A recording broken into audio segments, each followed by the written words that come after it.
pues vamos a hablar de algo verdaderamente, no sé cómo catalogarlo, usted lo va a catalogar, es trágico, es dantesco, quizás si usted cree en las cuestiones esotéricas es demoníaco, infrahumano, no sé cómo le digo calificarlo, es para tener un susto intelectual y es para advertir algo que le está pasando a la humanidad.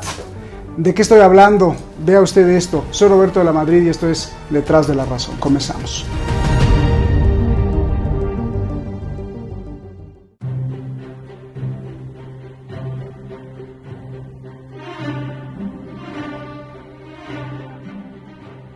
No es ciencia ficción. Esta imagen sí que de hecho se hizo famosa, pero estamos acercándonos a ello. Y lo peor es que no son robots ni humanoides, sino seres humanos, mujeres.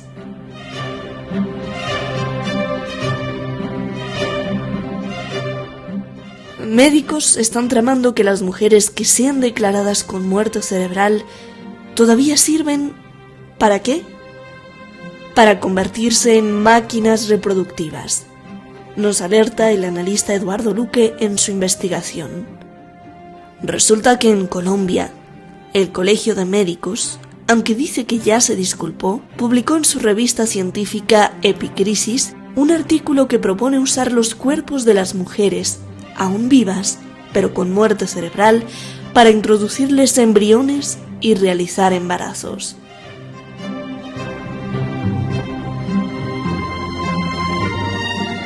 ¿Por qué desperdiciar esos úteros si todavía sirven?, propone el artículo publicado por el Colegio de Médicos de Colombia, que ahora dice que no es su responsabilidad, sino del médico que lo escribió.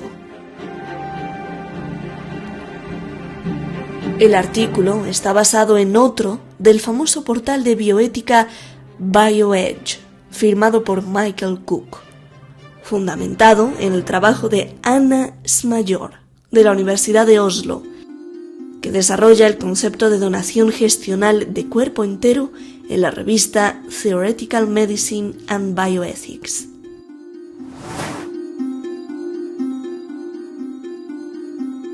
No conformes con la propuesta tenebrosa, también se propone utilizar a los hombres, quizá por temor a la crítica de las feministas.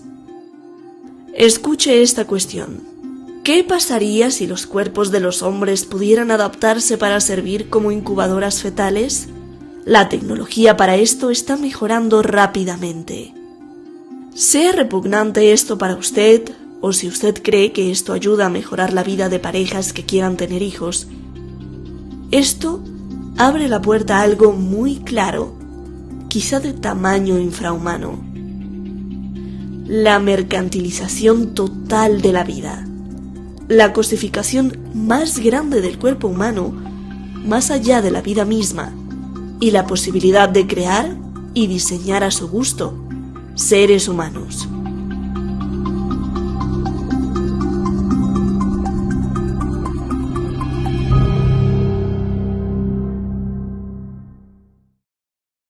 Tremendo, se imagina usted granjas humanas, se imagina usted, bueno, este programa, pues le queremos agradecer en especial a Eduardo Luque, como usted escuchó ahí en el reportaje de entrada de Shadi, parte de esta denuncia, quien nos levantó la voz, tocó la alarma, pues fue Eduardo Luque. Muchísimas gracias a todo el equipo Detrás de la Razón, muchísimas gracias a ti, a usted que nos está viendo, y por, bueno, defender este espacio, que cada vez somos más, recuperando pues esos millones de seguidores que teníamos antes, y que gracias a usted, por favor, le suplico, porque si seguimos teniendo comentarios que dicen: tengo 2 o 3 años buscándolos y hasta ahora los encuentro.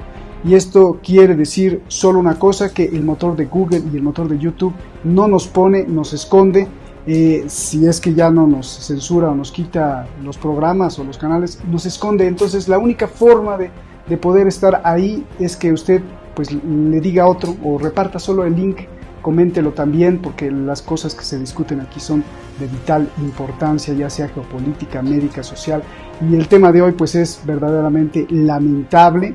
a dónde estamos llegando. No es ciencia ficción, no es ciencia ficción. Gracias por estar aquí. Le damos la bienvenida a Eduardo Luque, que gracias, como decía él, pues siempre tocando las alertas, Eduardo Luque, con pues un embalaje tremendo de conocimiento. Usted sabe que estudió psicopedagogía, pero además es un gran estudioso en las guerras, en la geopolítica, en las finanzas de las guerras, en la economía, y ha estado presente prácticamente en muchas guerras, viviendo, reportando. Muchas gracias, Eduardo, siempre por estar aquí, y gracias a él, además, pues hace tiempo ya, gracias a ti, Eduardo, pues conocimos a Tony Barbará, uno de los médicos más importantes, diría yo, de la Unión Europea. ¿Por qué? Porque no solo por tus avances médicos y por todo lo que has hecho en la labor médica, sino también por alzar la voz, por protestar, por ayudar a que millones expresen las mareas blancas. Usted se acuerda de las mareas blancas, pues ahí Tony Barbará, fundador también. Muchísimas gracias, Tony, y además que tuvimos el placer de conocerte personalmente ahora hace unos meses cuando estuvimos también en tu casa. Muchísimas gracias, una familia muy bella, siempre con el corazón hablando y lleno de emoción, de esta intelectualidad que nos hace gritar y levantar la voz para defender a lo más importante, la vida, el ser humano y la paz. Gracias a los dos, de verdad, perdón por estos halagos, no son flores. Ustedes saben que no echamos piropos así, sino es porque de verdad, pues su carrera es de orgullo. Gracias, Eduardo. Bueno, vamos directo al toro. Eduardo, primero, antes que nada de ir desmenuzando, explícanos, déjanos bien claro de qué se trata todo esto. ¿Qué estamos viendo con esto de pues que una mujer se pueda convertir en un recipiente? Da risa, pero es verdaderamente trágico. Esto es muy trágico. Eduardo, adelante, por favor. Te escucho. Primero, gracias por esta introducción que has hecho, absolutamente inmerecida. A fin de cuentas, estamos recogiendo ideas, debates que están ahí en la sociedad y que hay que plantearlos y que hay que llevarlos al conjunto de las personas para que debatan, ¿no? Porque todas estas cosas a veces se pretende que pasen como desapercibidas, como que nadie se dé cuenta, ¿no? Y estos son debates que nos importan a todos, porque marcan futuros, líneas de futuro muy importantes y muy peligrosas en este caso, ¿no? En este caso, primero lo que hay que decir claro es que esto no es una fake news, esto no es una noticia falsa, es noticia que ha salido, como bien dice la introducción, un artículo recogido por el Colegio de Médicos de Colombia, nada menos, Colegio de Médicos de Colombia, que hace colación de otras investigaciones, especialmente de la científica noruega, ¿no? ¿Qué se está planteando? Se está planteando una mercantilización absoluta del cuerpo humano, en este caso de las mujeres, una vez más de las mujeres, y hay que verlo en esa perspectiva. No solo en la perspectiva técnica, que ya es posible, se ha conseguido un embarazo viable después de 110 días de gestación con un cadáver de una madre fallecida, a la que se mantuvo con vida hasta que con 32 semanas aproximadamente el bebé pudo ser extraído por cesárea y colocado en una incubadora y fue viable su nacimiento. Es decir, no estamos hablando de ciencia ficción, estamos hablando de cosas reales, y que un sector médico enormemente ligado a los intereses de las grandes corporaciones médicas ve en esto un gran negocio, un negocio inmenso. En Colombia, por ejemplo, se habla de centenares de familias, de parejas, que van allí a conseguir un embarazo subrogado. Es decir, pagan a una mujer pobre para que se quede embarazada y que este niño, cuando nace, se dé a la familia comitente. No se habla de la familia adoptiva, que no lo es, sino se utiliza la palabra comitente. Esto sería una parte. Pero claro, lo que propone el Colegio de Médicos va mucho más allá de esto, ¿no? Es decir, va de utilizar el cuerpo de la mujer muerta o en muerte aparente, porque también hay una gran discusión sobre el término muerte, es decir, que hay una gran discusión médica, de utilizar su útero, si está todavía viable, para engendrar hijos y estos hijos darlos a parejas comitentes, como digo, ¿no? Evidentemente bajo una contraprestación económica, estamos hablando de esto. Lo que no queda claro en muchos casos, la propuesta que es esta contraprestación va a la institución médica que se encarga de mantener viva a esta mujer, o a la familia, o una parte a la familia y otra parte a la institución médica. Hay un montón de preguntas.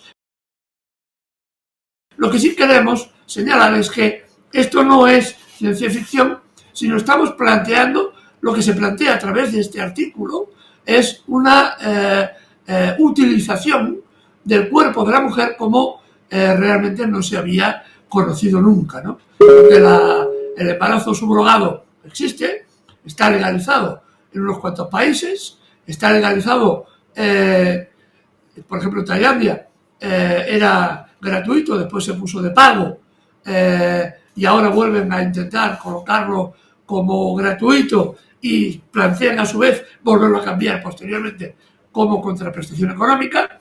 Hay países como Estados Unidos, donde este tipo de embarazo subrogado, que siempre, prácticamente en el 98% de los casos, las mujeres que se quedan embarazadas de esta forma son siempre, evidentemente, mujeres pobres, mujeres muy empobrecidas, familias con enormes dependencias económicas, o incluso sencillamente mujeres ilegales que para poder sobrevivir recurren a esta medida, ¿no?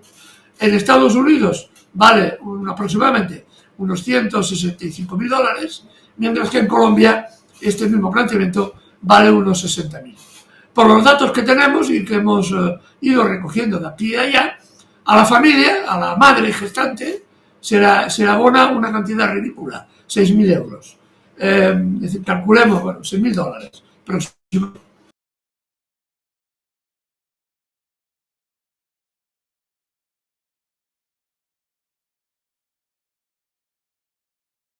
que se lleva la empresa a los 5 o 6.000 que se lleva la madre gestante. Esto estamos hablando de embarazos, son donaciones gestacionales, no estamos hablando del cuerpo entero, que es otro. Todas esta legalización de este tipo de embarazos da pie a la aparición del siguiente paso, que es, como hemos dicho, la donación gestacional de cuerpo entero, ¿no? Que es ya otro nivel, pero que es técnicamente inviable. Incluso cuando en la entrada hablabais del tema del hombre, para callar las iras de las féminas, decían este artículo que también se podía hacer con cadáveres de hombres, ¿no? El órgano, y aquí podrá explicarlo mejor, supongo, Tony Barbará, que es más especialista que yo, evidentemente, el órgano más interesante para anclar un feto sería el hígado, ¿no? Por el nivel de vasculación, ¿no? De esto también se han hecho experimentos ya. Se han alcanzado viabilidades de hasta 22. Importante, no estamos hablando, como digo, de cosas de ciencia ficción, sino que este tipo de embarazo subrogado de cuerpo entero, es decir, utilizar a las madres muertas para gestar, abre paso a todo esto y a muchas más cosas de las que hablaremos después. Tremendo lo que nos describes, Eduardo. Verdaderamente que quisiera ir por partes, porque eso también de los hombres, o sea, de los masculinos, pues está tremendo, ¿no? O sea, digo, para distinguir hombre de ser humano. Increíble esto que nos explicas también. A ver, Tony Barbará, bueno, pues aquí tenemos dos Tonys, ¿no? El gran experto, que me hables como gran experto, como el gran médico internista y con todos los conocimientos médicos, y como el ser humano que también denuncia y que tú siempre has denunciado, Tony. ¿Por qué, o más bien, tú cómo ves esto? ¿Lo ves mal? ¿Lo ves bien? Y pues de ahí te empiezo a preguntar, por favor, Tony. Pues sí, gracias Roberto, gracias Eduardo por convocarme. ¿Cómo veo esto? Lo veo y no lo creo, ¿no? Lo veo desde el horror. El artículo que escribe Eduardo y que nos ha hecho llegar se titula Mengele anda suelto. Puede parecer realmente excesivo, pero os aseguro que no lo es en absoluto. Está aplicado con el máximo rigor. En cuanto a la dicotomía que plantea Roberto, por cierto, en la presentación me ha sonrojado, normal que no se distingue bien en la pantalla, inmerecidamente. Pero en cualquier caso decirte que no sufro esa dicotomía del gran experto técnico médico, a pesar de que hoy estoy con la bata, pero no hagáis mucho caso de la bata. Yo soy ciudadano de a pie fundamentalmente. Soy activista por la salud, efectivamente, y sí es cierto que llevo 53 años haciendo de médico, pero eso es una pequeña anécdota que solo me sirve para confirmar que lo importante, evidentemente, no es lo técnico-tecnológico médico-sanitario, porque eso, técnico-tecnológico, es siempre una barrera perfectamente superable y a la velocidad que avanzamos actualmente, como veis, esa barrera es ficticia. Se puede llegar a cosas absolutamente impensables. Oír hablar de que no importa el cerebro, de alguna manera el planteamiento inicial, ¿no?, que se explicaba, ni el resto, con el útero tenemos suficiente. Luego dicen, hombre, pues si utilizamos el útero podríamos utilizar el resto de la pieza. Es realmente obsceno, es mercantil, es carnicería pura, es realmente hablar de ganadería. Es inhumano, como bien has dicho, infrahumano, yo diría, efectivamente, es una distopia, es una pesadilla, es un horror. Y creo que lo más importante no es tanto entrar, si queréis entraremos en algún momento, en cuáles serían los límites de que cuándo es viable o cuándo no, el tiempo que utilizan el cadáver, en definitiva, de una mujer para esta gestación, sobre todo en este periodo inicial, porque cuando ya es viable lo trasladan a una incubadora, efectivamente. Todo esto es opinable y, como sabéis, la tecnología ha avanzado muchísimo, todo lo que serían las inseminaciones in vitro, en probeta, en este caso no es en probeta, sino en pobreta. Una vez más aparece, como siempre, esos sesgos de la desigualdad. La desigualdad que se ceba en el tema de género, no son las mujeres las que tienen útero, a pesar de que los hombres tienen hígado. Por cierto, en las mujeres se podría utilizar el útero y el hígado. Es decir, aquí se trata finalmente de ir entendiendo lo que no se puede comprender, salvo una manera de abordar, que es qué es lo que produce más dinero, más rápido, qué es lo que genera más beneficios, qué es cómo podemos actuar con mayor impunidad. Y eso es lo que desde lo que se llama mercantilización, de lo que se llama neoliberalismo, de lo que los muy mayores llamamos capitalismo, se impone. Se impone a tal nivel que decía, bueno, si es una mujer, pues muchísimo mejor, la raza, evidentemente, y la condición social. Si es inmigrante, pues muchísimo mejor. Y, por supuesto, si es pobre, pues muchísimo mejor. Y si está indefensa y si no tiene ningún tipo de derecho donde acogerse, muchísimo mejor. Es terrible, es una vez más un grado superlativo del esclavismo. Esto ya no es aquellas imágenes entrañables del Frankenstein romántico. Esto ya no es las imágenes de los Robocops semi-humanos actual. Esto es realmente una brutalidad. Una brutalidad que está en marcha. Lo explicaba muy bien Eduardo. Esto hay incluso honorados, más que honorables, colegios de médicos. Cuidado con los médicos y cuidado cuando se colegian y actúan de forma corporativa, porque son peligrosos, os lo aseguro desde mi experiencia, porque se va a imponer finalmente eso que os explicaba hace un momento.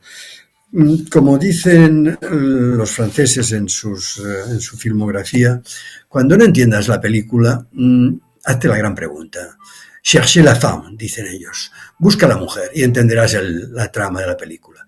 Yo aquí os propongo que cuando no entendáis de qué brutalidad están hablando, cherchez el beneficio, el profit, la ganancia. Y entenderéis como cuando hablamos de cosas delicadas, estamos hablando ahora de la gestación subrogada, de la gestación pagada, comprada por estos padres que reciben nombres peculiares. Me gustaría de dónde viene esto de comitentes. Sería en todo caso clientes o inversores o siempre son nichos de negocio importante que pueden producir enormes beneficios, impensables, y por lo tanto generan automáticamente una respuesta en el mundo libre, entre comillas, que es la formación de canales de explotación de esos potenciales beneficios. Esto históricamente, para que lo entendamos todos, se llaman mafias. Es la mafia. Y entonces puede haber incluso dos realidades, la realidad legal y la realidad oculta, la realidad subterránea.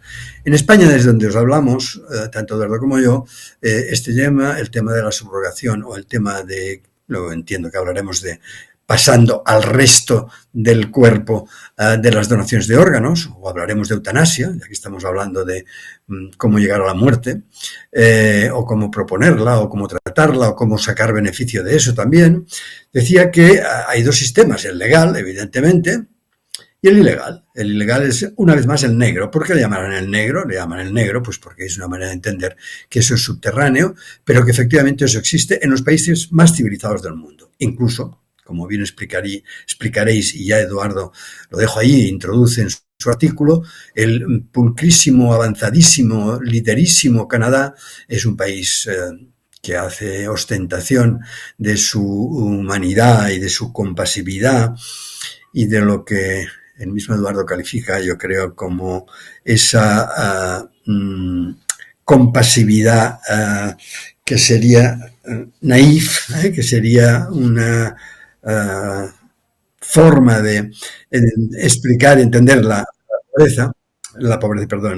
situación de la eutanasia, como en ese país han llegado a legislar. Creo que va a empezar a funcionar, entrar en vigor una ley ahora, en marzo del 23, donde entre los argumentos para poder decretar, acceder, proponer, incluso proponer el propio sistema sanitario propone la eutanasia, la autoeliminación consentida o aceptada, es la insuficiencia mental, la locura y la pobreza.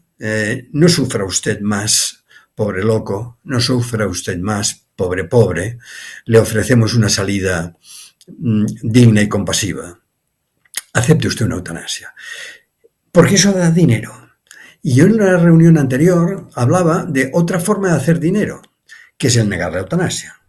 Negar la eutanasia para provocar otra figura de la que aquí no se ha hablado, pero yo hablé entonces y vuelvo a hablar ahora, que se llama encarnizamiento terapéutico.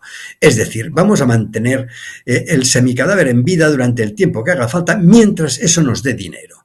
Porque en definitiva, la definición de muerte y vida, como bien decías, es ambigua en este momento, porque se puede mantener eso, con una supresión de actividad cerebral absoluta, pero con el resto funcionante a través de una serie de mecanismos mecánicos, incluso ni siquiera muy complejos actualmente, y por lo tanto vamos a ver cuánto nos interesa mantener al muerto en vida o al vivo en muerto. Lo que dé más dinero. Podemos hacer ambas cosas. Y a la mujer, en definitiva, la podemos utilizar para un embarazo, para varios embarazos, para embarazos sucesivos. Hay una industria de los vientres subrogados. En este país yo conozco gente que conoce, en este país que está tan de moda, que se llama Ucrania, hay una auténtica industria de vientre de alquiler que se contrata en los países, en otros países para llegar allí con todo el forfait establecido y para poder entrar en esa práctica. Todo absolutamente horripilante. Y tendremos que recuperar el lenguaje que nos permita entendernos, porque si no, con los potentísimos medios de comunicación que ellos utilizan, los neoliberales, los gobiernos al servicio del capitalismo nos van a confundir, hablándonos de la necesidad, de la voluntad de maternidad y de paternidad, haciendo caso omiso evidentemente de la de millones de criaturas que mueren en el mundo por sed, por hambre, por enfermedades perfectamente curables. Vamos a ponernos un poco serios. Gracias. Gracias a ti, Tony, gracias por esta exposición muy clara que nos abre los ojos. Por cierto, hablabas de eutanasia, que será otro tema, sin duda, ya lo hemos tocado aquí. Y por cierto, hablando de la eutanasia ya en Canadá, y además te lo regalamos, ¿no? O sea, además te lo pagamos, o sea, vete feliz porque además no te va a costar. Qué trágico. Pero bueno, regresando a esto de los embarazos, Eduardo, déjame hacer, hay muchas cosas, permítanme paciencia, por favor, porque hay muchísimas cosas de las cuales hay que hablar de esto. Eduardo, permíteme hacerla del abogado del diablo, porque hay, creo, dicen ellos que tienen fundamentos legales y también éticos, y por ahí, como decía Tony, y como tú explicas en el artículo, hay un celofán que envuelve el dulce y que nos los presentan tan bonito que si no nos confunden, nos los venden, ¿no? Entonces, te quiero preguntar, Eduardo, de un lado nos van a decir, no, lo que pasa es que, pues legalmente está bien, ya está medio tos, legalmente está bien porque pues uno tiene derecho a hacer lo que uno quiera con sus órganos.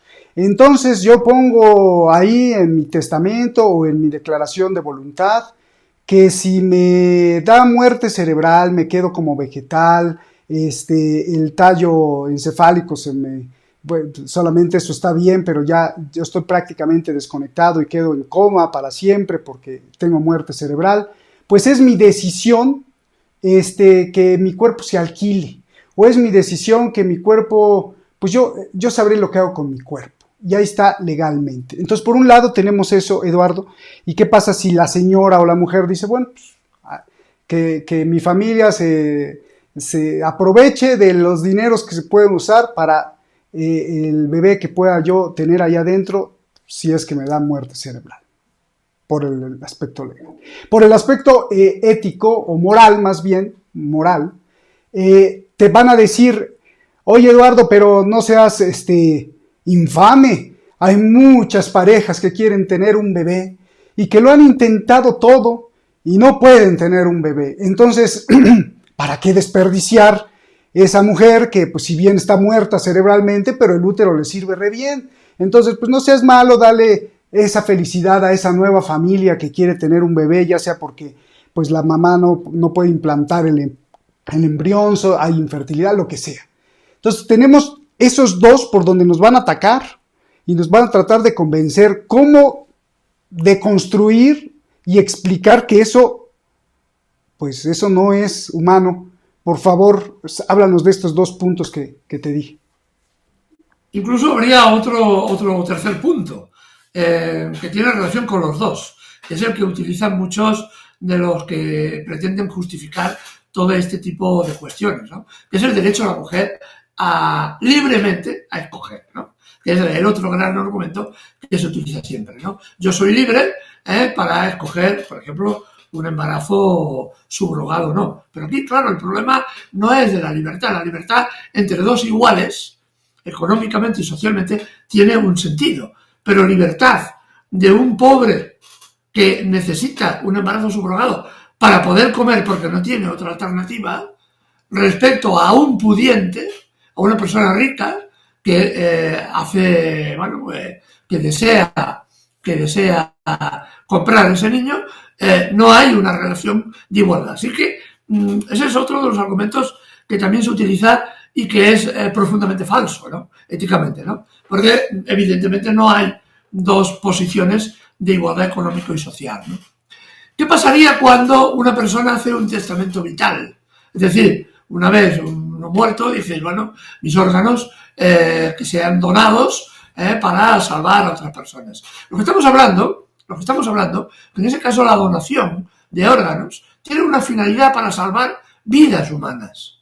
Sirve para salvar la vida de otro o sirve para mejorar la vida de otra persona que tiene una afectación de una enfermedad que sin poner en riesgo absoluto la vida, sí que un trasplante, una donación de órganos, estoy pensando en un riñón, por ejemplo, sí que le permite mejorar enormemente su calidad de vida y su esperanza de vida. Eso es una cosa. Sobre todo cuando la donación está muy controlada y no hay intercambio económico. Esta es una de las claves, ¿vale? Es decir, en España, por ejemplo, la donación de órganos es uno de los países que con mayor índice de donación de órganos de forma altruista de la población. Eso es una cuestión, ¿no? La gente dona sangre, dona sus órganos, ya digo, es de los primeros países en donación de órganos, que no hay contraprestación económica, no hay dinero de por medio, sino altruismo. Eso es una cosa. Otra cosa es cuando, en lugar de esto, ya como en Norteamérica, se introduce que los presos en las cárceles norteamericanas, si donan órganos para donación, para trasplante, no hay hay contraprestación económica y se les rebaja la pena. Se les va a rebajar la pena en unos cuantos años o en unos cuantos meses. Esto es otro tema completamente diferente. O los temas, por ejemplo, como en Ucrania, que también habéis hecho referencia, Tony, por ejemplo, que hay rebajas. Ahora mismo, hace días pasaba el Viernes Negro, ese famoso, que hay aumento de ventas en los supermercados y las empresas médicas ucranianas ofrecían un 10% más barato que la semana anterior, porque era el llamado Viernes Negro, ¿no? Ese viernes que se venden productos a bajo precio. Ahí las consecuencias, digamos, son completamente diferentes. Lo que determina la ética o no es el consentimiento altruista y la no contraprestación económica. Ese órgano puedas llegar igualmente a una persona que no sea rica, una persona corriente, normal, que no haya una diferencia económica en la que cualquier necesitado pueda tener acceso a ese órgano si es que si es que es viable en aquel momento. Ahí yo pienso que está la clave del proceso y no lo que se pretende, que es una mercantilización absoluta, porque evidentemente lo que va a hacer con la gestación subrogada de cuerpo entero es fundamentalmente una mercantilización. Lo que decía Tony, ¿no? Es el capitalismo elevado a la enésima potencia, ¿no?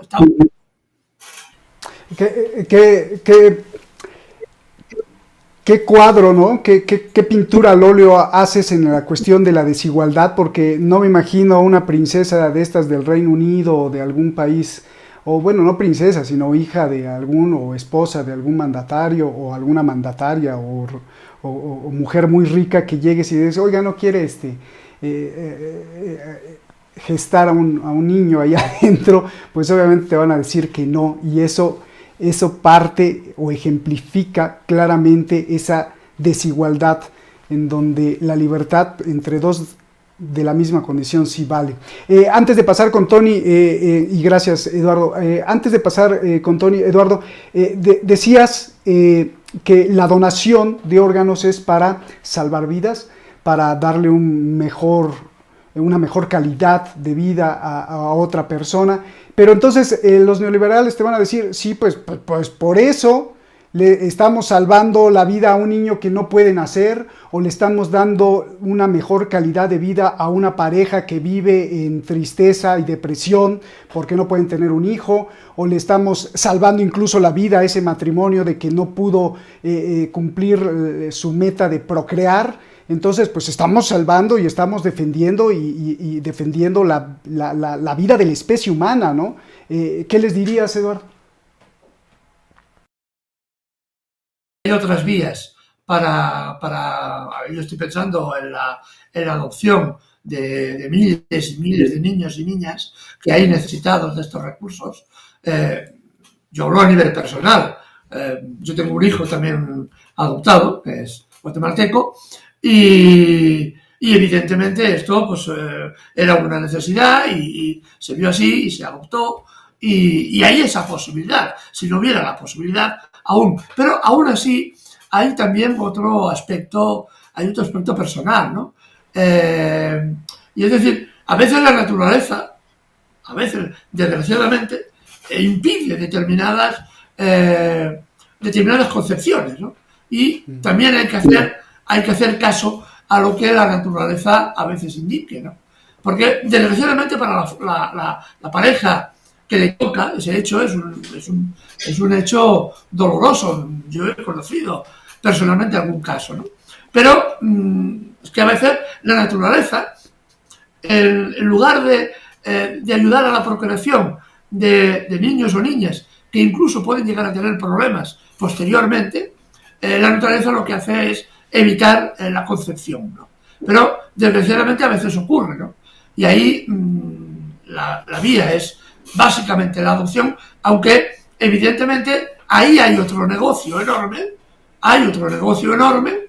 porque intervienen cantidad de empresas privadas que también se lucran gracias al tema de la adopción, ¿no?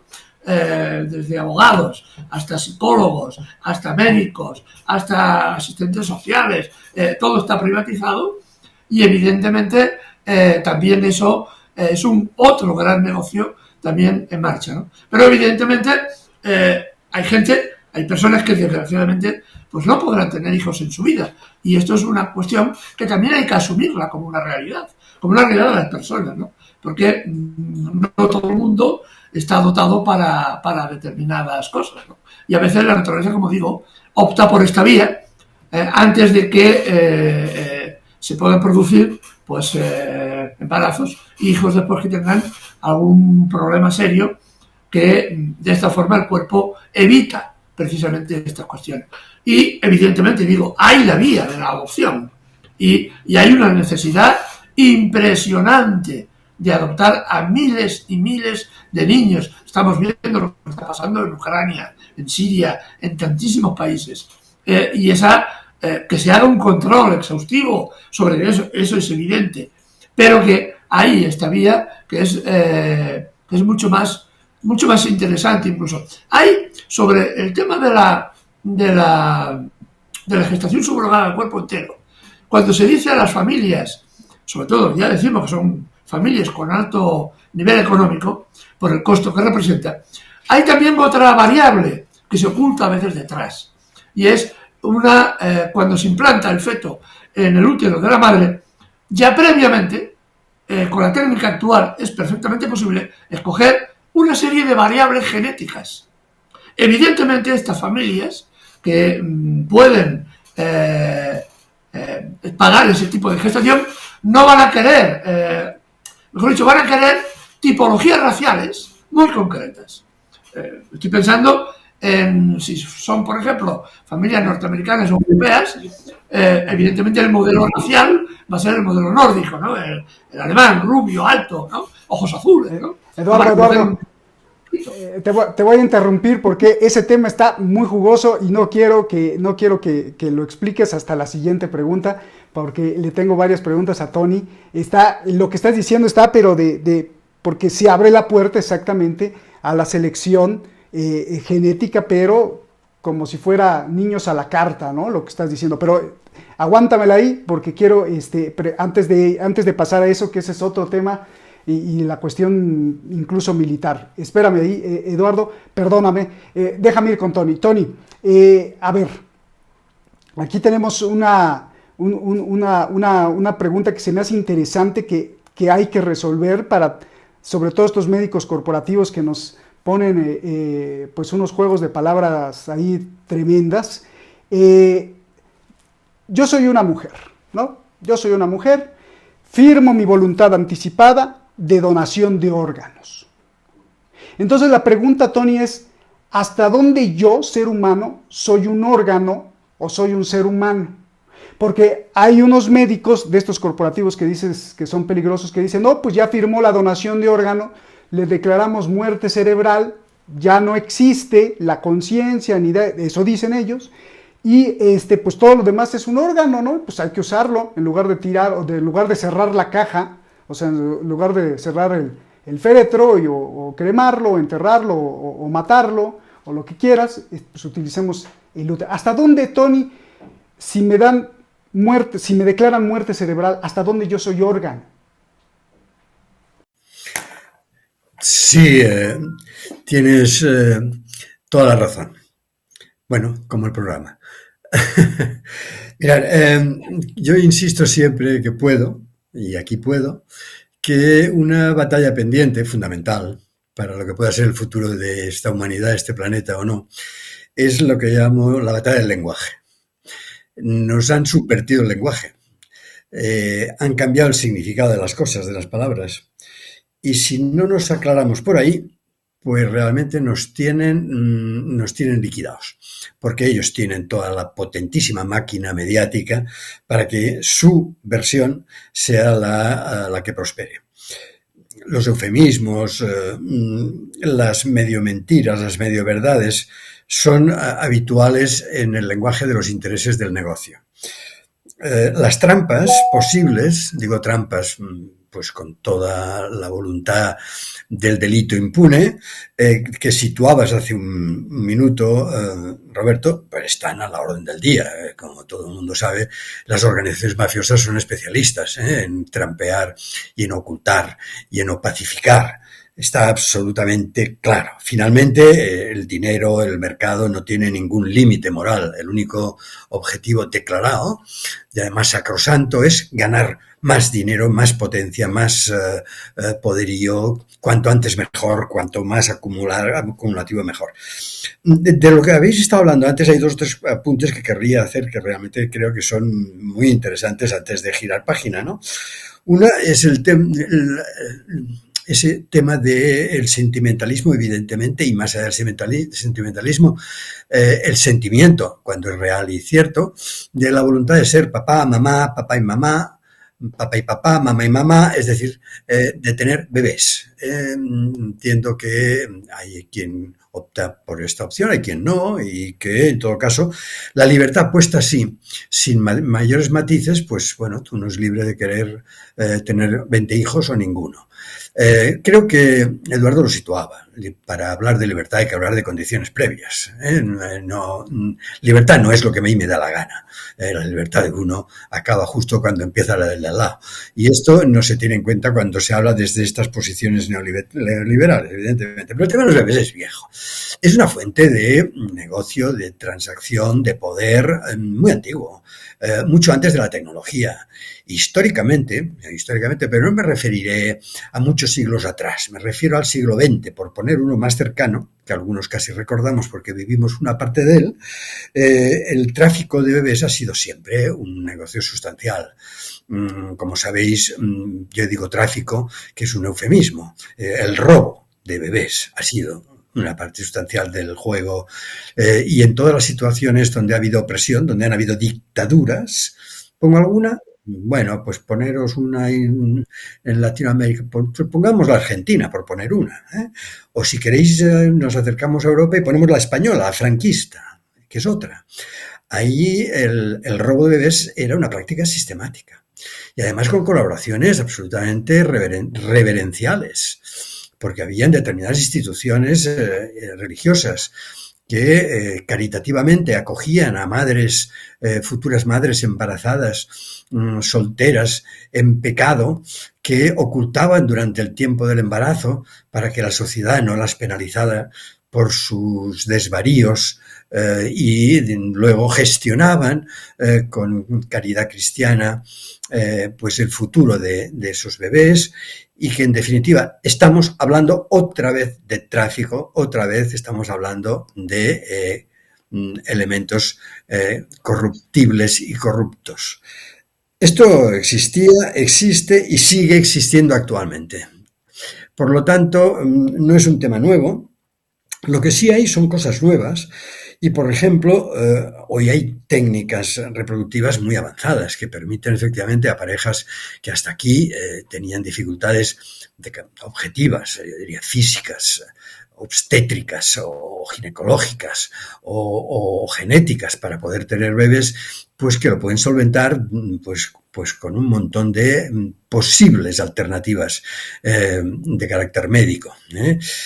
Desde primer fecundación in vitro hasta acá ha llovido mucho, pero hoy día hay técnicas realmente muy avanzadas que vuelven a poner un límite, y es que generalmente son de alto costo económico y vuelven a separar la capacidad de los que pueden acceder a ellas o no, pero quizá en todo caso, desde el punto de vista ético o moral, no transgreden otras normas que esa, la de la desigualdad económica.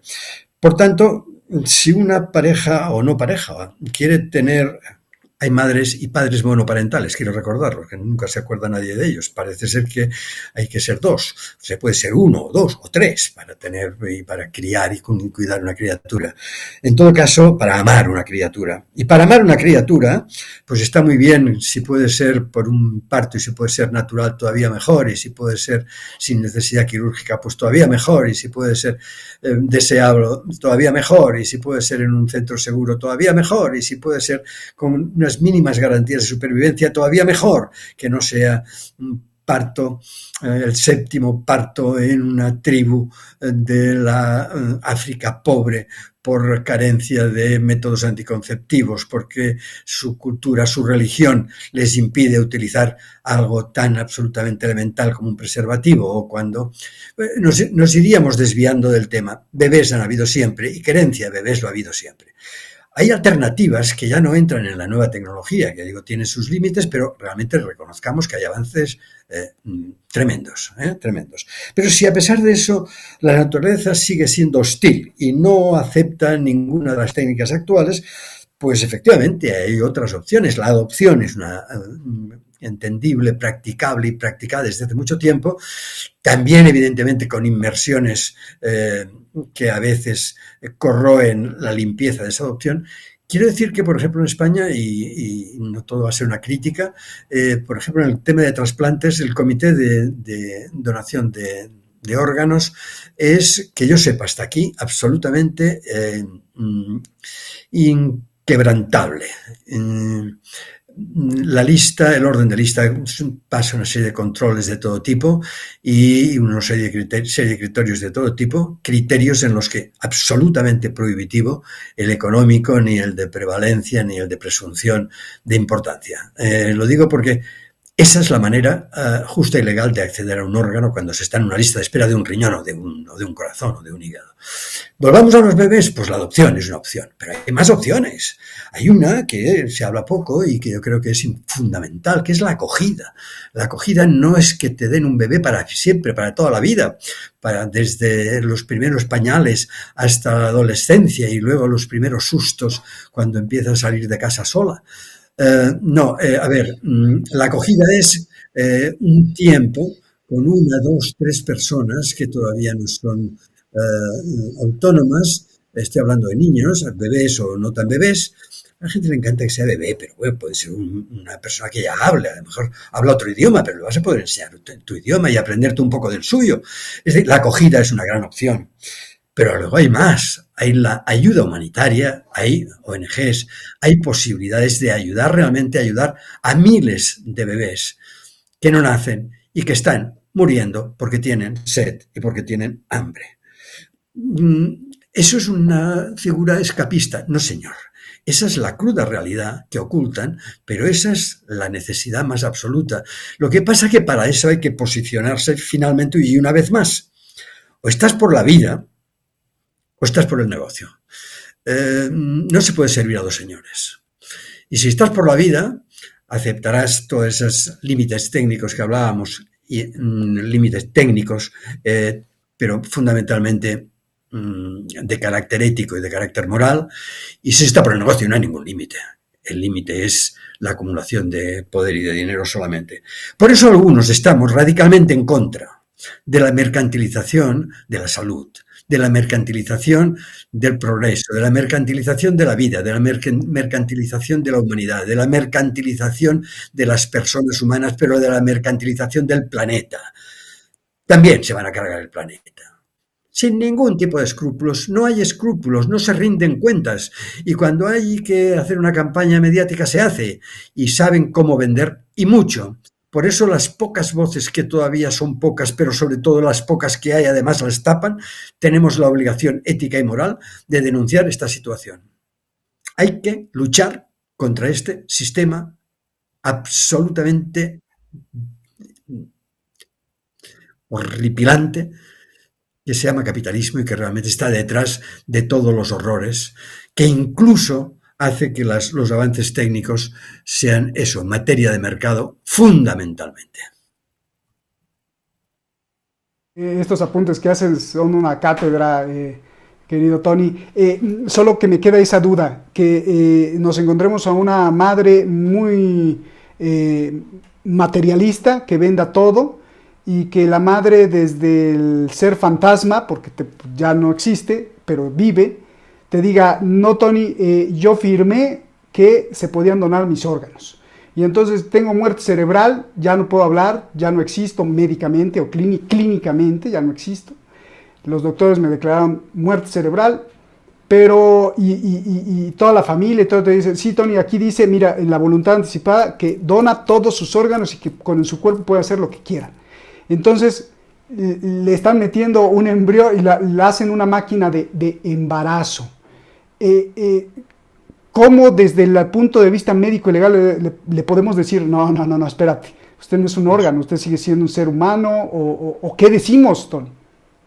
Eso es una extrapolación, evidentemente, de un consentimiento informado, de un testamento vital. Un testamento vital, he tenido ocasión de tratar y de seguir algunos casos, es efectivamente para salvar otra vida o para mejorar una vida en condiciones inviables. En definitiva, no es para traficar con otro tipo de finalidades. Está claro que cuando el muerto está muerto y los muertos están muy callados en el cementerio y se puede utilizar cualquier documento para figurar que sí, que también está permitiendo que utilicen su cuerpo como probeta, como caldo de cultivo, pues para cualquier tipo de experimento. Mengele ya lo hacía, pero los laboratorios también lo utilizan para otras cosas. Entonces, no, ese no es la finalidad de un testamento vital. Por lo tanto, cuando eso se dé, yo solo propongo que quien pueda y sepa lo denuncie. Porque si lo denuncia, evidentemente le explicarán que eso no se puede hacer y mucho menos se puede hacer así. Vamos a oponernos a ese libertinaje real de utilizar con fines impropios, con fines deleznables, lo que es otro tipo de voluntad, que es una voluntad evidentemente de ayuda, y esa sí que es absolutamente altruista y absolutamente encomiable, que es dar tu hígado que ya no vas a utilizar, que ya no vas a machacar, pues para que lo acabe de machacar una persona, suponiendo que esté en condiciones viables. En definitiva, que no nos confundan de manera tan pueril, porque nos llevaría a otro debate tremendo, pero es que la persona humana, la madre, esta mujer, tú hablabas de una mujer y me parece propio. De hecho, cada vez me gustaría más extrapolarlo a una persona, y personas son las mujeres y los hombres, aunque hay además más mujeres que hombres, y además están mucho más penalizadas y mucho más explotadas. Pero, bueno, una mujer tiene derecho a vender su propio cuerpo. Entraríamos en el debate de la prostitución. Es un viejo debate también, eso que llaman la profesión más antigua del mundo.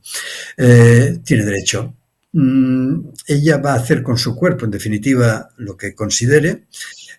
Lo que pasa es que me parece que negar que en este momento la prostitución genera redes mafiosas brutales, que es una de las fuentes de negocio más inaceptable del mundo. Que las condiciones en que se da la prostitución son muy mayoritariamente, no por goce, disfrute o libre elección, sino por condiciones de supervivencia, de penosa supervivencia diaria y cotidiana. Nos volverán a engañar poniéndonos el ejemplo de esa prostituta de lujo, libre, es que ella ha decidido. Eso se llama otra cosa. La prostitución que los abolicionistas, como yo me declaro también, decimos. Creo que la prostitución es algo intratable, inhumano, viejo, arcaico, superado. Hay que... estoy a favor de las relaciones libres con consentimiento, pero efectivamente la prostitución también sería un viejo debate, y los mismos regulacionistas, otra bella palabra, regulemos Regulemos las catástrofes, regulemos las riadas, regulemos los terremotos. ¿Cómo regulamos eso? Regulemos los vientres de alquiler, regulemos la prostitución, regulemos la esclavitud. La esclavitud está regulada durante mucho tiempo, hasta que se desreguló, afortunadamente, porque una ley vino a desregularla. Pero esta humanidad es capaz de hacer cosas maravillosas, pero cosas terribles. Y ahí estamos los que nos toca vivir en este tiempo, que tenemos ya alguna experiencia y algún conocimiento para ponerlo sobre la mesa y debatirlo con quien haga falta. Gracias, gracias Tony. Voy a ir con Eduardo. Te dejo la pregunta porque vamos a pasar a otro tema, pero está relacionada con el otro subtema de este terror. ¿Qué pasaría, Tony, si te dijeran estos médicos corporativos y todo este negocio, te dijera, ¿sabes qué? Para que no nos critiques que estamos mercantilizando al cuerpo humano y a la vida, le vamos a quitar el dinero. No va a haber dinero. Vamos a utilizar a las mujeres con muerte cerebral como máquinas de hacer bebés, como máquinas embrionarias, como máquinas de nuevos bebés, pero sin cobrar ni un solo céntimo, sin cobrar nada. Todo va a ser gratis. Ahí cambiaría la cosa, Tony, te la dejo, no me la respondas porque voy con Eduardo, y ahí está relacionado con esto y con lo que te pedí, favor de que te detuvieras. Esto abre una puerta porque si se logra perfeccionar esta máquina de hacer bebés de muerte cerebral, ya sea de un ser humano mujer o un ser humano masculino, nos abre la puerta a dos cosas que parecen ser muy tenebrosas, Eduardo.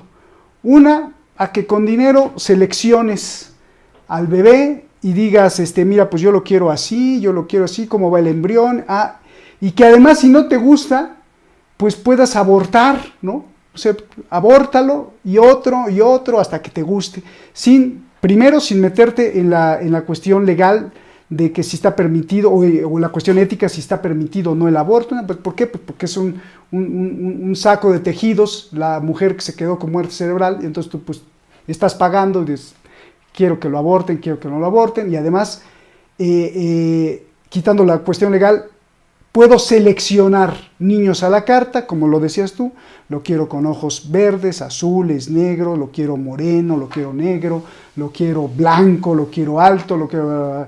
Entonces, por un lado, nos estamos metiendo a un terreno bien tenebroso. Y por el otro lado, aparte de tenebrosos, perverso, demasiado peligroso para la extinción humana, porque esta selección genética de jugar a dioses, seamos religiosos o no, seamos creyentes o no, estás jugando a seleccionar lo que hace la vida, ¿no? Y al otro lado se convierte muy peligroso porque se puede utilizar ya como un arma. O sea, si esto cae en el sector militar, pues podemos hacer seres humanos, o ya no seres humanos, sino quién sabe qué cosa, para tenerlos como esclavos, obedeciendo órdenes, un ejército de engendros, o no sé qué otra cosa. Ahora sí, abierta la puerta, Eduardo. Hay estos dos puntos que son macabros.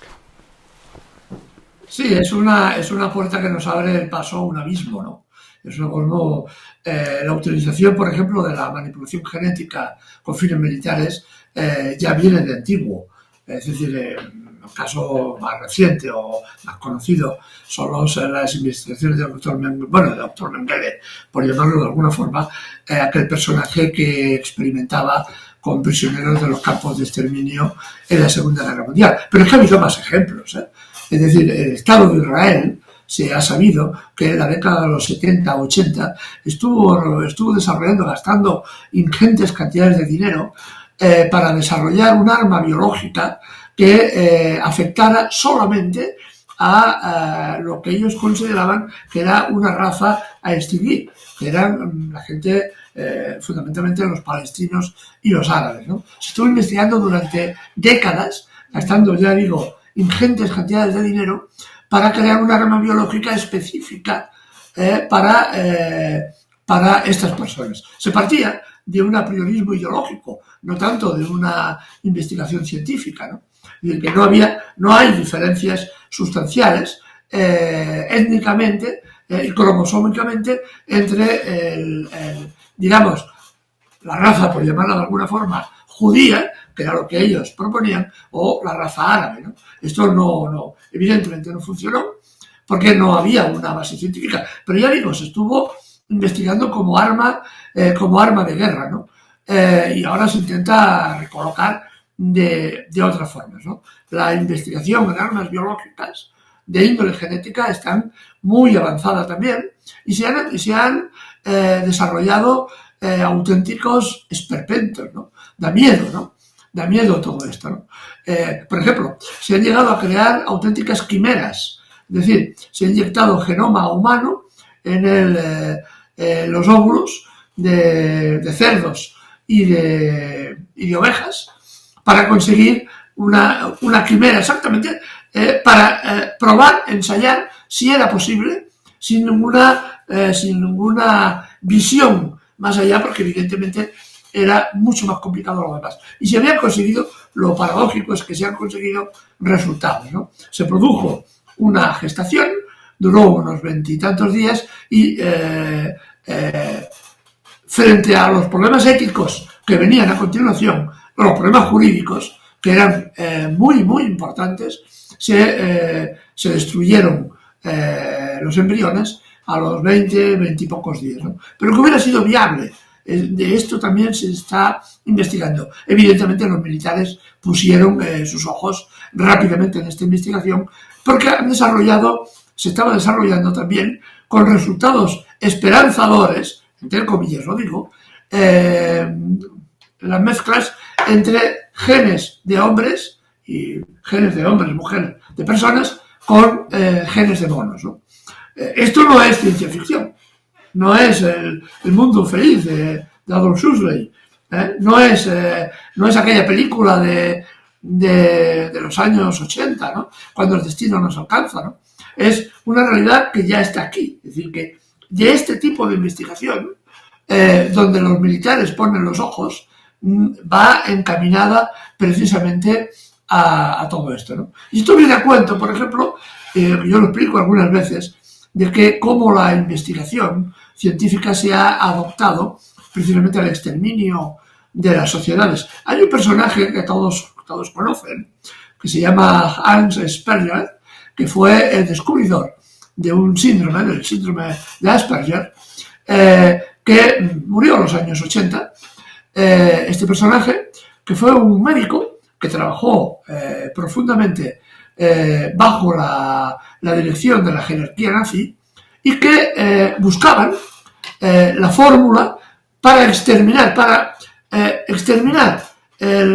niños con déficits mentales, el síndrome de Asperger, y que como este personaje, que fue encumbrado y se le consideró poco menos que un hacedor de la humanidad, etcétera, etcétera. Ahora hace pocos meses salió un amplísimo estudio de sus investigaciones y de su trabajo para exterminar a los niños que tenían algún tipo de déficit en la Alemania nazi. Este señor, hasta los años 80, se inventó a sí mismo una filosofía, una biografía que lo hacía como un hacedor de la humanidad, ¿no? Cuando era, por la investigación que hay ahora hecha de los historiadores alemanes, un auténtico criminal, ¿no?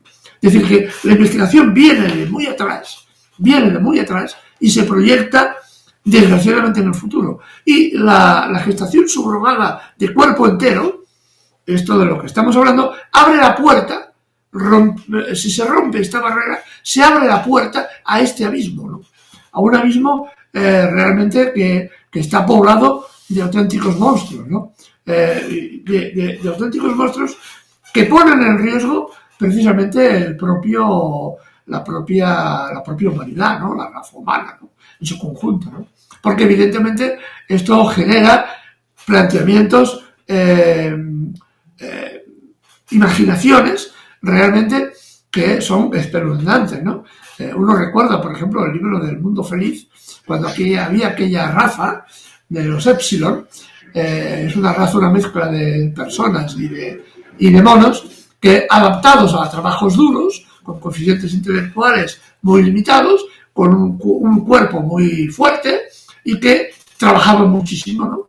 Y habían sido conseguidos gracias a la ingeniería genética, ¿no? Esto ya no es.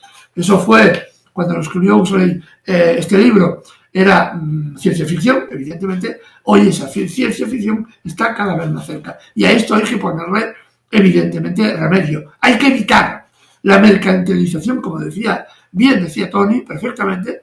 La mercantilización contribuye y dirige todo este procedimiento a ese tipo de investigaciones. No va a hacer para mejorar la salud de las personas en su conjunto, sino están buscando el negocio, y ese negocio es un negocio enormemente lucrativo, ¿no? Y esto me lleva a otra reflexión más. Hay intereses, que ya no saldríamos de este tema, pero que están ahí también, ¿no? Yo lo que invito a los teleoyentes a que vean los discursos de algunos de los personajes de la conferencia de Davos, como hablan del transhumanismo, que son términos de los cuales ya hablaremos otro día, que son términos que están relacionados con la transformación de la genética humana en otra cosa diferente, una mezcla de robots, que aún, cuando lo digo, puede parecer una ciencia ficción, pero que ya hay personajes muy importantes, con muchísimo dinero y muchísimo poder, que están detrás de esta idea, ¿no? Del transhumanismo y de la eliminación de una parte sustancial de la raza humana y crear modelos sociales escogidos en laboratorio y crear un tipo de raza que esté adecuada a los intereses de estos grupos dominantes en un futuro, ¿no? Son también las condiciones que vienen a partir de lo que hoy estamos explicando. Gracias Eduardo. Regreso contigo ya para la conclusión final y por si algo se nos escapó que quieras tocar. Voy con Tony. Tony, a ver, dos muy puntuales. Una, la que te planteé. ¿Qué pasaría si estas personas que se dedican a hacer esto y que están investigando te digan, no, Tony, para que no nos critiques, no va a haber dinero, nada, lo vamos a hacer de gratis. Vamos a tener granjas humanas donde metemos señoras y hasta hombres también para que ahí se gesten los bebés. Esa es una. O sea, no va a haber dinero, sino va a ser de gratis. Para que Tony, dibujando, caricaturizando, Tony no nos diga que estamos mercantilizando. Y dos, desde tu punto de vista médico, humano, ¿qué le pasaría a la especie humana si nos acercamos a ese punto donde podamos, así como si tuviéramos un bolígrafo, quiero un bebé de tal forma, así, e incluso con la fuerza de un chimpancé, pero con la no sé qué y la sabiduría, y lo quiero alto, lo quiero gordo, flaco, lo quiero 100 veces más potente que un soldado? ¿Hacia dónde nos acercaríamos como especie humana a que lleguemos a un punto en donde podamos no solo escoger, sino diseñar los próximos bebés? Por favor, esas dos cosas que creo que son muy importantes, Tony. Sí, son muy interesantes. Me sitúo en la primera. Me presentas al colega, compañero que propone el trabajar de forma gratis, haciendo este tipo, sin cobrar nada, has dicho exactamente, y eso requiere volver a puntualizar el lenguaje. Si dice eso, miente. Hombre, ¿por qué miente? Miente porque por lo menos nos hablará de los costes del servicio. El hacer este tipo de trabajo requiere unos costos. Y la maravillosa pregunta en el neoliberalismo: ¿quién paga la factura? Bien, por lo tanto, si hay factura, se paga. Por lo tanto, no lo hace sin cobrar nada ni gratis. Dicho eso, aclaremos qué significa gratis.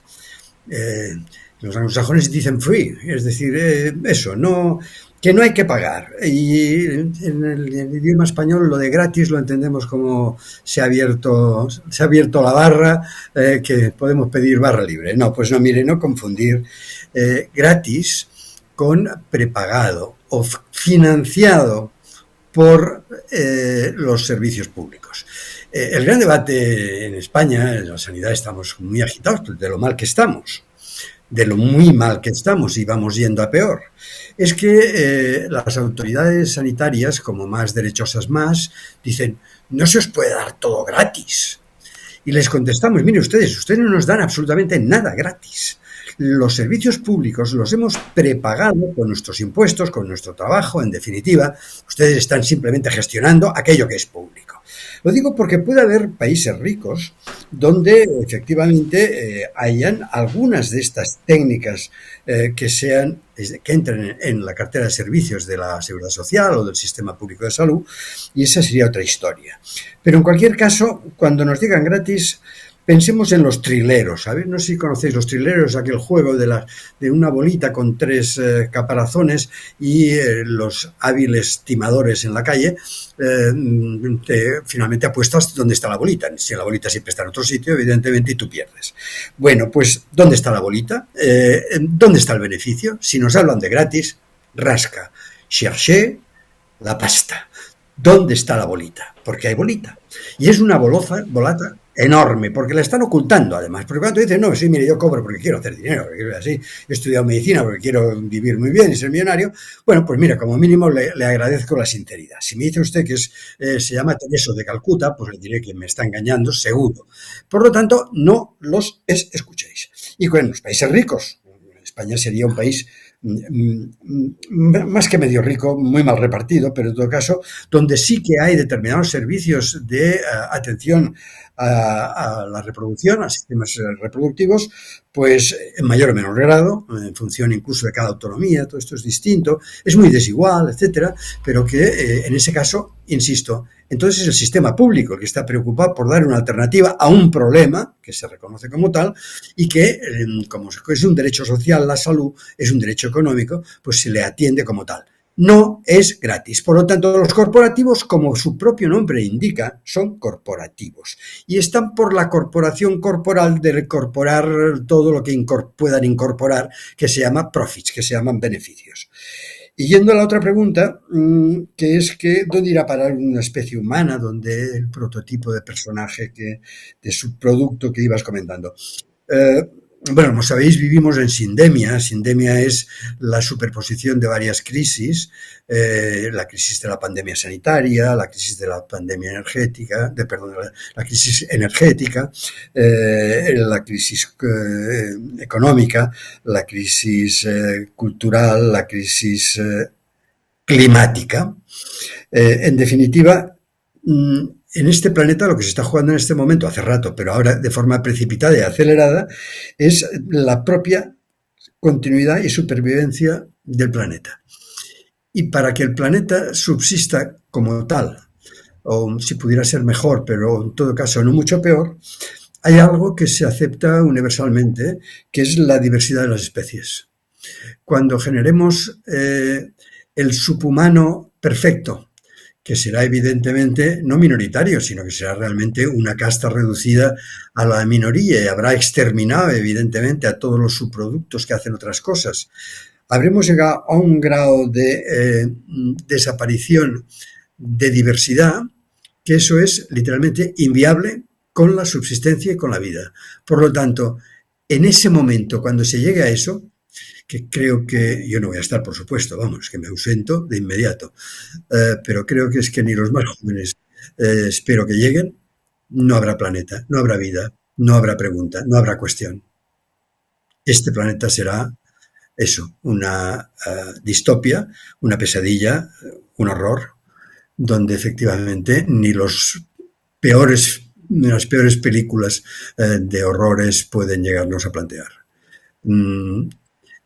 Pongámoslo solo como un estímulo, no para recrearnos, Roberto, Eduardo, pongámoslo como estímulo. Hemos de luchar contra esa barbarie, contra esa brutalidad.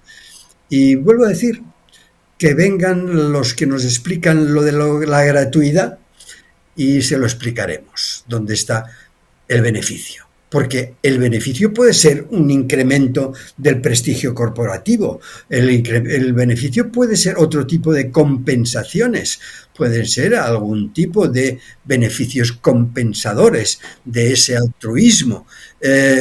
Se habla y se conoce el filantrocapitalismo. Hay un capitalismo filantrópico que subvenciona a poderosísimas ONGs que, como no son gubernamentales, son además pretendidamente filantrópicas, pero que realmente están moviendo en este momento capitales inmensos.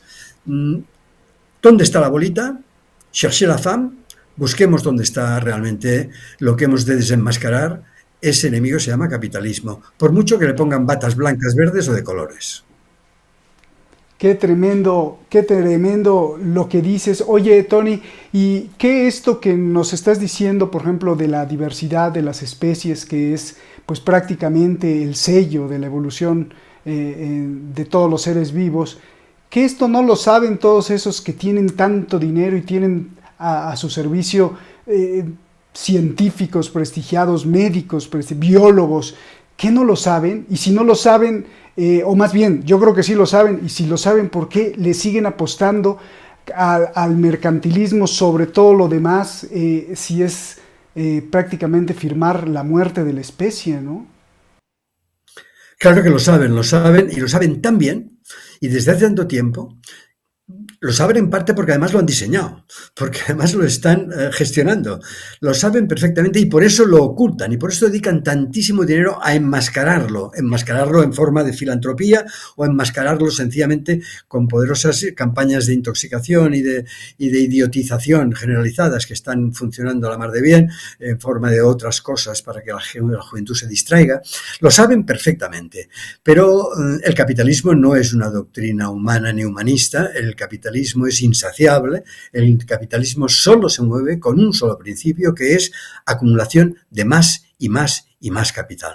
Y eso no tiene ningún tipo de compasión, ningún tipo de prevención, y aunque en definitiva estamos hablando del suicidio universal, es así, ellos esperan que posiblemente puedan escaparse en petit comité algunos privilegiados que van a tener refugios atómicos o algo parecido, o en definitiva van a poder seguir explotándolo, aunque la verdad es que cuando rascas, yo he conocido a alguno de estos personajes y he tenido el nivel de confianza, iba a decir de amistad tampoco, pero sí de confianza para preguntarle, oye, ¿tú eres consciente que tu vida, me lo permitís ahora que no soy nadie, de mercader al servicio del cajón del beneficio, es una verdadera mierda? Y a veces en profundidad te lo reconocen, pero a veces te dicen, es que me han enseñado, me han educado para esto, no sé hacer otra cosa y tampoco tengo voluntad de ir a contracorriente, porque tengo entendido que yendo a contracorriente se pasa muy mal, se pasa mucho frío, se pasa mucha hambre y se pierden muchas oportunidades de pasarlo bien. Es así de sencillo. No se puede servir a dos señores, Roberto, de verdad. O se está por la sociedad, o se está por la solidaridad, o se está por el intento escapista del capitalismo, que en definitiva es igual a no vida, es igual a muerte. Muchísimas gracias, Tony. Qué bárbaros los dos, tremendo lo que exponen, y efectivamente, ¿no? Ese otro lado de esa persona que le preguntaste, pues claro, no va a renunciar a los lujos, a los grandes yates, a las grandes mansiones, a las grandes, pues porque no le gusta pasar frío. Qué tremendo. Eduardo, pues tu conclusión, alguna cosa que se nos haya escapado, que quieras tocar, que quieras agregar para cerrar el programa, por favor. Y regreso también contigo, Tony, para una pequeña conclusión de todo lo que expusimos aquí, por favor. Eduardo. No, a ver, básicamente ya lo ha dicho el amigo Tony con absoluta y meridiana claridad, ¿no? Estamos frente a una fórmula de negocio, uno más, una fórmula de negocio que abre la puerta a otros posibles negocios y que realmente van a poner en peligro, están poniendo en peligro la propia existencia de la especie humana sobre el planeta. A ver, Antonio lo decía con meridianamente claridad. Nuestro sitio ahora, nuestro criterio, nuestra fórmula, es precisamente que hay que pelear contra esto. Que la gente, yo lo que querría era que la gente cuando vea este programa no se quede solamente con la idea de que aquí venimos a enseñar las cosas, a quejarnos, ¿no? Sino que la gente tiene que tomar conciencia y claridad de que es posible cambiar las cosas, es necesario cambiar las cosas y es imprescindible pelear para cambiar las cosas, ¿no? Cuando vemos, por ejemplo, en las ciudades europeas o en las españolas, en las ciudades europeas, latinoamericanas, la lucha de los pueblos por alcanzar mejoras sociales, es una cosa que nos debería ayudar a todos a ver que es posible cambiar las cosas, que no es solamente la queja y ponernos a llorar en un rincón, porque no, es posible cambiar cosas, es posible cambiar el mundo que tenemos enfrente, aunque sea poco a poco, pero es posible, es necesario y es imprescindible. Así que yo un poco, el final del programa sería este, ¿no? De que es necesario informarnos, porque es fundamental, pero sobre todo, una vez informados, tomar partido y unirnos, solidarizarnos con los demás e intentar cambiar desde cada uno, desde sus posibilidades, el mundo que tenemos enfrente, ¿no? Y esta es, yo diría, lo que queremos proyectar aquí, hoy en este programa. Muchísimas gracias, Eduardo. Gracias, Tony. Pues tu conclusión y nos vamos. Sí, pues mi conclusión se desprende de todo lo anterior. Es circundante, hago la circunvolución. En definitiva, yo con mi edad ya muy atrevida, sigo disfrutando realmente cada día más de unos valores, de unos principios que aprendí, que me enseñaron en mi familia, una familia trabajadora. Mi padre era trabajador y yo llegué a la universidad en los años muy precoces, casi es en la prehistoria. Yo ingresé en la Facultad de Medicina en el 1963. Yo pertenecía al 4% que estadísticamente se reconocía que procedían de clase obrera. El resto tenían otro tipo de origen. Y yo me sentí, me enclasé en mi clase y además aprendí porque vi, porque palpé y porque toqué mucho dolor, muchas lágrimas, mucho sufrimiento, mucha injusticia, y yo me hice profesional de esto, de la medicina, de la sanidad, como podría ser un profesional de la educación, como podría ser un profesional de cualquier cosa que se pueda hacer con las manos o con el corazón o con las neuronas para ayudar, para luchar juntos para mejorar este estado, porque aquí no se escapa nadie. Aquí estamos metidos, aunque pretendan ignorarlo, en el mismo barco. O nos salvamos todos o nos hundimos todos, y yo voy a preferir luchar, eso, denunciando lo que no tolero y recetando la receta que siempre hago. Cuando no me la piden, siempre saco una receta, pero que no es farmacológica, que nadie se asuste, no es ninguna pastilla, es mucho más profundo. Siempre acaba así, Roberto, tú ya me conoces. Siempre digo que salud es luchar, porque luchar es salud. A la lucha. Salud. Gracias, Tony, gracias, Eduardo, de verdad, siempre tan agradecidos. Nosotros como equipo, yo personalmente, Shadi personalmente y toda la gente y la comunidad detrás de La Razón por sus valiosos aportes, sus reflexiones, su conocimiento, por esa ambición de compartir que es pues parte de esta labor y que se representa no solo en el programa, sino que ustedes la alimentan mucho. Muchas gracias, Tony, muchas gracias, Eduardo. Y tú que nos estás viendo, usted que nos está viendo, pues tenemos mucho que hacer, tenemos mucho trabajo, es obligación ahora de los congresos de todos los países, pues abstenerse o por lo menos investigar o rehusar a las grandes prebendas, a los regalos que les hacen las corporaciones para que aprueben leyes en favor de esto. Es tarea y es obligación tuya de que si tu congresista, de que si tu diputado, senador que supuestamente te representa no hace caso y le hace caso al dinero de las corporaciones, pues entonces salgan a manifestarse. Vamos a salir a manifestarnos, vamos a protestar, vamos a rehusarnos a tenerle, porque este es el comienzo y ya viene, ya lo estoy viendo, esto se va a empezar a discutir en los congresos de los países y al rato la legislación va a ser así. Hay que protestar y, ¿sabe usted? Si me permiten, Eduardo y Tony, a veces les hablamos, a Tony, por ejemplo, o a Eduardo, y me dice, es que voy para una manifestación, es que voy para una protesta, es que estoy en Barcelona, pero voy para Madrid, es que Tony, está lloviendo, pero ahí vamos a estar. Vea usted, se puede. Tony, siendo un gran médico, pues ahí tenía las mareas blancas. Entonces, no distraía en absoluto la medicina por ir a una manifestación, al contrario, la acrecentaba. ¿Qué más para nosotros los ciudadanos de a pie, que tenemos esa obligación de salir y levantar la voz y decir no queremos esto? Y así como este tema hay muchísimos más. Y yo les agradezco, Eduardo también y a Tony, esas ganas de que esté lloviendo, haga frío y van a organizar protestas y manifestaciones. Ese es un gran ejemplo y que lo tenemos que seguir para protestar por lo que no nos gusta, para denunciar por lo que nos afecta.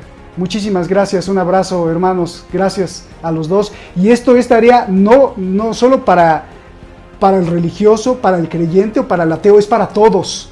Crea usted en la divinidad o no crea usted en Dios, o sea usted un completo ateo, o sea usted un gran creyente, es para todos, para todos. Perdón por extenderme, gracias Eduardo, gracias Tony, abrazos siempre.